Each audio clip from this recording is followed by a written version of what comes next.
అందరికీ నమస్తే। ఈ రోజు నాతో పాటు మా స్టూడియోలో గొట్టం గోపాల శాస్త్రి గారు ఉన్నారు। ఒకసారి వారి మాటలను అడిగి తెలుసుకుందాం। ఎందుకంటే అందరికీ చాలా సమస్యలు ఉంటాయి। గురువు గారు ఈ రోజు ఆ సమస్యలు తీర్చడానికి మనతో పాటు ఉన్నారు। గురువు గారు నమస్తే। నమస్కారం అమ్మా, చాలా బాగున్నాను। ముందుగా ఆ గణపతుల వారిని తలుచుకొని ఆ తర్వాత మనం మొదలు పెడదాం।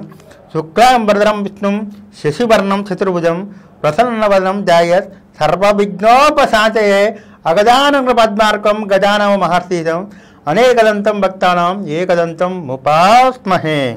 చెప్పమ్మా।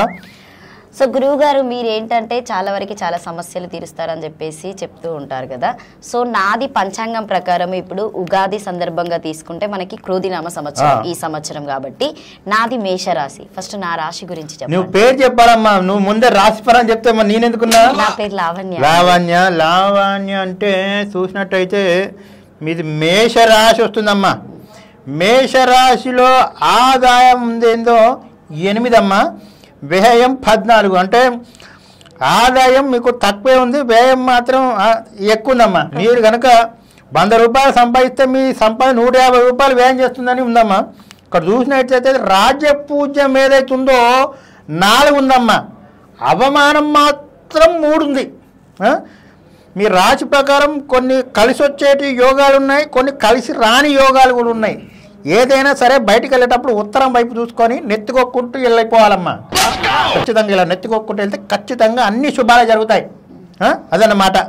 ఇంకేమన్నా మీకు ఎలాంటి ప్రాబ్లంలు ఉన్నా కూడా ఖచ్చితంగా గురువారం రోజు మాత్రం పసుపు కలర్ బట్టలు మాత్రం వేసుకోకూడదు, పసుపు బట్టలు మాత్రం వేసుకోకూడదమ్మా। పింక్ వేసుకోవచ్చు, పింక్ వేసుకోవచ్చు। ఇంకా చూసినట్టయితే మీకు పెళ్లి కాలేదమ్మా, నాకు ఇందులో కనిపిస్తుంది పెళ్లి కాలేదు, పెళ్లి కాలేదు మీకు। ఎందుకు కింద నాకు మట్టలు లేవని అట్లా అంటున్నారా? లేదమ్మా, ఇక జాతక ప్రకారం మీకు ఈ సంవత్సరంకి నెక్స్ట్ ఇయర్ కి ఖచ్చితంగా మీకు వివాహ గడియలు నెక్స్ట్ ఇయర్ వరకు ఖచ్చితంగా అయిపోతుంది। ఇంకా 3 సంవత్సరాల తర్వాత చిన్న పాప కూడా అయిపోతుంది, కనిపిస్తుందమ్మా। నేనేం చెప్పట్లేదు, మీ జాతక ప్రకారం అక్కడ మీరే వచ్చి 21st చేయండి మా పాపకి। తప్పకుండా చేస్తాను। ఇక్కడ చూసినట్టయితే నెక్స్ట్ మనం ఫోన్ అని అన్నారు కదా, కాలర్ తీసుకుందాం। ఒక్క నిమిషం ఆగమ్మా, నేను ఫోన్ మాట్లాడు। ఏం పేరమ్మా మీ పేరు? హలో గురువుగారు। నమస్కారం బాబు, ఏం పేరు నీ పేరు? నా పేరు రామండి। రామా? మీ రాశి ఫలం చూసినట్టయితే ఒక్క నిమిషం రాము, మీది వృషభ రాశి। వృషభ రాశి, అవును। మీ ప్రాబ్లం ఏందో నాకు చెప్పలేదు, మర్చిపోయాను। మీ ప్రాబ్లం ఏంటి? ఈ ప్రాబ్లం ఏంటంటేనండి, మా కుక్క పిల్ల పోయిందండి 3 రోజుల క్రితం। అది ఏ రాశిలో మా ఇంటికి వస్తుందో చెప్తారా గురుగారు? కుక్క పిల్ల పోయింది? ఈ దరిద్రునికి ఏం రాశి కాదు, కుక్క పిల్ల రాశి చూడాలట। కుక్క పిల్ల ఏం పేరు? ఏం పేరు కుక్క పిల్ల పేరు?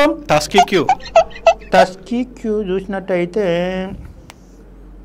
టస్కీ క్యూ, ఓకే। కర్కాట రాశి, నీ కుక్క పిల్ల పోయి 3 రోజులు అవుతుంది, అంతేనా? అవునండి। కుక్క పిల్ల పోయి 3 రోజులు। కుడి దిక్కు వెళ్ళమ్మా, కుడి దిక్కు 3 కిలోమీటర్లు వెళ్ళి ఎడమ దిక్కు 2 కిలోమీటర్లు నడుచుకుంటూ వెళ్ళు। అక్కడ 4 కుక్కలు ఉంటాయి, అక్కడ 4 కుక్కలు ఇక్కడ రోడ్డు మీద చౌరస్తాలో ఉంటాయి। చూసినట్టయితే ఆ 4 కుక్కలకి దాటి వెళ్ళిపో, అంటే అవి కరుస్తూ ఉంటాయి, అవి వాటికి కనిపించకు, దాటి వెళ్ళిపోగానే మళ్ళీ లెఫ్ట్ అక్కడ టెంపుల్ ఉంటుంది, ఆంజనేయ స్వామి గుడి। ఆ ఆంజనేయ స్వామి గుడి పక్క సంధిలో చూడండి మీ కుక్క అక్కడే ఉంది। పక్కింట్లో కుక్క మీద డౌట్గా ఉందండి, జూలీ। జూలా? ఒక్క నిమిషం ఆగు। సింహరాశి, వీళ్ళిద్దరు కలిసి వెళ్ళిపోయినట్టుండదమ్మా। సింహరాశిలో పుట్టింది, ఇటు చూసినట్టయితే కర్కాట రాశి, వాళ్ళిద్దరు జోడి కుదిరింది కాబట్టి వెళ్ళిపోయాయి। సరే అమ్మా, నువ్వు వెళ్ళి చూసుకున్నట్టయితే నీ జాతకం కూడా బాగానే ఉంది, దరిద్రపు జాతకం, చండాల జాతకంగా ఉన్నది। సరే మళ్ళీ నెక్స్ట్ కాలర్ తీసుకోమ్మా। ఈ దరిద్రుడు కుక్కల గురించి చెప్తున్నాడు, వేస్ట్ ఫెలో। హలో గురుగారు, ఏం పేరు నాయన మీ పేరు? నా పేరు శ్రీరామ్ గారండి। శ్రీరామ్ గారు, మీకు జాతకం మీ చూడాలా, ఇంకా మీ ఫ్రెండ్ కాదా, లేకపోతే మీ చెల్లిదా, అక్కదా, ఎవరు చెప్పమ్మా? అవన్నీ పక్కన పడతారండి గురుగారు, నేను రాత్రి నుంచి మా పిల్లం కనిపించలేదండి బాబా। పిల్లం కనిపించట్లేదా? అదేంటో పొద్దున్న పనవాడు కూడా కనిపించలేదండి। పనవాడు కూడా కనిపించట్లేదా? ఒక్క నిమిషం ఆగమ్మా, మీ ఆవిడ గారి పేరు చెప్పు? మా ఆడి పేరు జానకండి। జానకి, ఒక్క నిమిషం ఆగమ్మా। ఓకే, కన్యా రాశి, ఓకే। మీ పనోడి పేరు ఏం పేరు? మా పనవాడి పేరు సీనండి। వృశ్చిక రాశి, కన్యా రాశి, వృశ్చిక రాశి మంచి జోడిగా ఉంటుంది. నీ పేరేం పేరమ్మా? నా పేరు శ్రీరామని చెప్పారు కదా. దరిద్రం అంతా నీ పేర్లో ఉండదు. దరిద్రుడా, నీ పేరు ఎలా ఉంటుంది? ఉంటే అలా అంటారు ఏంటండి? అలా అంటావేంట్రా? పేర్లలో దరిద్రం పెట్టుకున్నాక అక్కడ నీతో ఎలా ఉంటుంది? ఉండదు. ఉంటే వృశ్చిక రాశులనే ఉంటుంది. అందుకే వాళ్ళిద్దరు కలిసి జోడిగా ఎక్కడికి వెళ్ళలేదమ్మా. నువ్వేం టెన్షన్ పడకు. వాళ్ళిద్దరు కలిసి జోడి కట్టుకొని ఎక్కడికి వెళ్ళిపోయారు. నువ్వు తడి గుడ్డ వేసుకొని ఎత్తి మీద వేసుకొని సపరేట్ ఇంట్లోనే ఉండు. ఎతక్కవు, దొరకరు.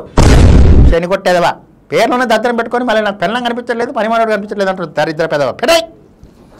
సో గురువు గారు నెక్స్ట్ కాల్ చూద్దామా? చూద్దామమ్మా. ఈ దరిద్రాలు ఇంకెన్ని చూడాలో. హలో గురువుగారు నమస్కారం అండి. వాయిస్ లోనే అమృతం చెవులో పోసినట్టుంది. ముందే ఉగాది శుభాకాంక్షలు అండి. ఎంత బేసిక్గా చెప్పాడు. ఇంతకు వరకు 4 కాళ్ళు 5 కాళ్ళు రిసీవ్ చేసుకుని ఏ దరిద్రుడు చెప్పలేదమ్మా. ఉగాది శుభాకాంక్షలు నీకు కూడా. గురువుగారు చెప్పమ్మా. ఉగాది రోజు ఉగాది పచ్చడి తినచ్చా అండి? అయ్యో బేసిక్ గా తినచ్చమ్మా. ఉగాది పచ్చడి తిన్నా అంటే సర్వ రోగ నివారణ ఉగాది పచ్చడి. దాంట్లో మామిడికి వేసుకోవచ్చా? అయ్యో బేసిక్ వేసుకోవచ్చు. వేపు చేదు వేప అనేది ఖచ్చితంగా ఉండాలి. ఎందుకంటే మన లైఫ్ లో ఉన్నటువంటి చేదుని పోవాలంటే ముందు ఆ చేదుని కూడా తినాలమ్మా. మరి బెల్లం అమ్మ తీయమ్మా, ఖచ్చితంగా వేసుకోవాలి. మరి చింతపండు పులుపు అమ్మ అది లేకుండా ఉగాది పచ్చడే ఉండదు. మరి కోటర్? నీ వాయిస్ సరిగా వినిపించలేదు, ఇంకో రకంగా వినిపించింది. ఏంటి నాయన? అదే మంచినీళ్ళలాగా కోటర్ వేసుకోవచ్చా అంటున్నా. కోటరా అంటే అలాగో మంచినీళ్ళు వేసుకోవచ్చు కదా. మంచినీళ్ళు బదులు కోటర్ వేసుకుంటే సెట్ అయిపోద్దిగా. మరి నీ పేరేం పేరు దరిద్రుడా? మదన్ అండి. శనగ కొట్టేదవా? ఏం చేస్తావు? ఏంది మదన్ నీ జాతకం ఒక్క నిమిషం. నీ జాతకం చూస్తాను. నీ దరిద్ర జాతకంలో నీకు ఉగాది పచ్చల్లో కోట వేసుకునే జాతకం ఏంది? ఒరే శని కొట్టేదవా? నువ్వు మనిషివా పశువారా? బంగారం ఓలే ఏంది ఉగాది పచ్చడి. అలాంటి దాంట్లో వీడు అపరష్ట మాటలు. ఒరే పోతావురా, సర్వనాశనం అయిపోతావు, సంఖ్యనాగిపోతావు. అలాంటి మాటలు మాట్లాడకూడదు. ఎంత గొప్పటువంటి ఉగాది పచ్చని పట్టుకుని అందులో వీడు కోటలు తాగాల, అది తాగాల. ఏంట్రా ఇలా మాట్లాడుతున్నావు? నా గాని కోపం వచ్చినా అంటే శపిస్తుంది. ఎదవా, కుక్కలా మారిపోతావు. ఇలాంటి మేనస్ లేని పిల్లలు కూడా నాకు కాల్ చేస్తుంటారమ్మా, కావాలని చేస్తుంటారు. వీళ్ళతో ఏం చేయాలో నాకు తెలుసు. శపిచ్చేస్తా ఇంటికి వెళ్ళి పూజ చేసి. నాకు చాలా మంత్రాలు వచ్చు. గురువు గారు ఫస్ట్ మీరు కొంచెం శాంతంగా ఉండండి. శాంతంగా ఎక్కడ వస్తున్నారు తల్లి? బీపీ మొత్తం హై అయిపోయింది. ఇప్పుడు పోయి 2 టాబ్లెట్లు వేసుకోవాలి నేను.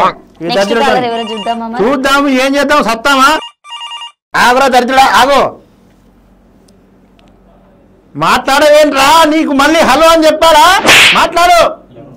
హలో రేయ్. హలో గురుగారు చెప్పమ్మా. ఇప్పుడు మీ ఛానల్ చూస్తానండి. మన ఛానల్ చాలా మంది చూస్తారు. మనకు రేటింగ్ అలాంటి వస్తుంది. ఇప్పుడు చూడు, నా పేరు ఎక్కడికో వెళ్ళిపోద్ది. నా పేరు సూరిబాబు అండి. సూరిబాబు ఎక్కడి నుంచి ఫోన్ చేస్తున్నావు?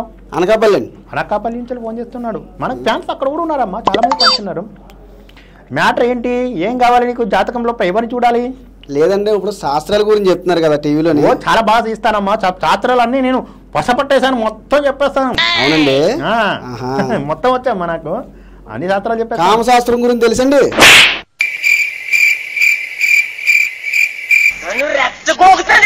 ఒరే నీ పేరేం పేరు అన్నావు? సూరిబాబు.